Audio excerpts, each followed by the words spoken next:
Welcome to this Bell Direct Insight series. I'm Julia Lee, an equity strategist with Bell Direct. Today it's my great pleasure to be joined by James Maydew, the co-head of Global Listed Real Estate at AMP Capital. Now, AMP Capital have just recently launched Exchange Traded Managed Fund, and James manages the Global Real Estate One, which trades on the ASX under the code RENT. I thought I'd start off by asking James on what he sees as the outlook for global property. James, thank you so much for joining us. What do you see as the outlook being for global property at the moment?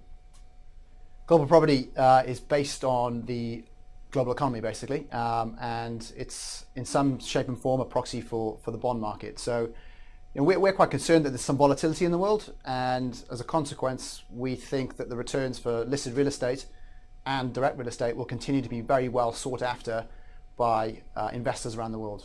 It's a hard asset and provides a yield, which is everything the world over is looking for at this point in time. So I think it's a pretty good place to be at this point in time. So since the global financial crisis, property has been one of the best performing sectors, mainly on that hunt for yield and the very low bond yields that we're seeing around the globe.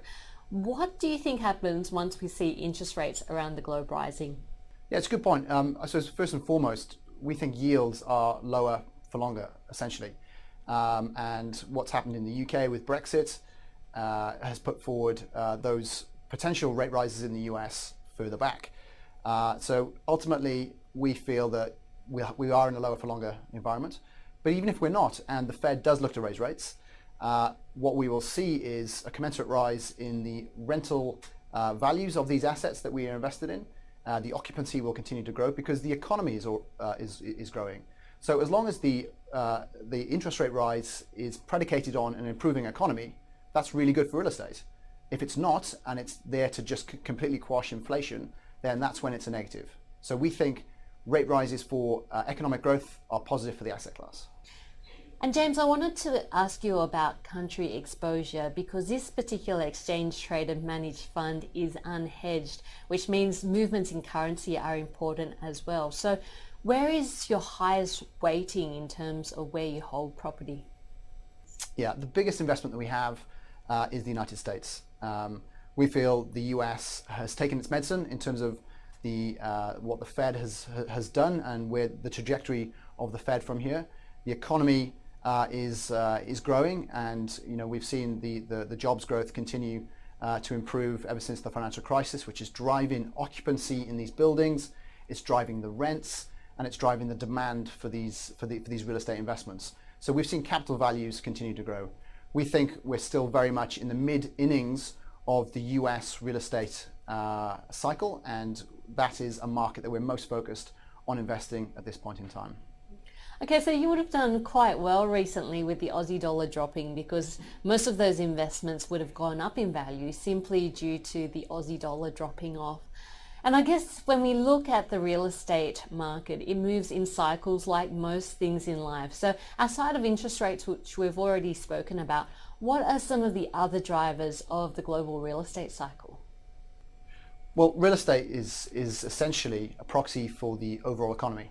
So when you see growth coming through the economy, then you see growth in underlying real estate values. So you need to be watching that economic cycle, and we're able to invest in economies around the world, and essentially we will sell in economies that we feel are due for headwinds, such as the UK at this point in time, and invest in markets that we feel are continuing to grow because the economy is growing. So the US to us is a great place to be invested at this point in time. So it's really the economy is what you get when you're investing in rent, and the growth in that economy is essentially what will get delivered to you as an investor. Okay, so essentially you're looking for value or you're looking for growth from your investments. Now coming to the mechanics of trading exchange traded managed fund, what should investors be aware of? Do they just put in their orders at net asset value, or do they avoid placing market orders? What do they do? Well, the fund is essentially the market maker. So as an investor, we would suggest that investors look at the INAV of the underlying asset value. That is the most important thing to consider at any point in time.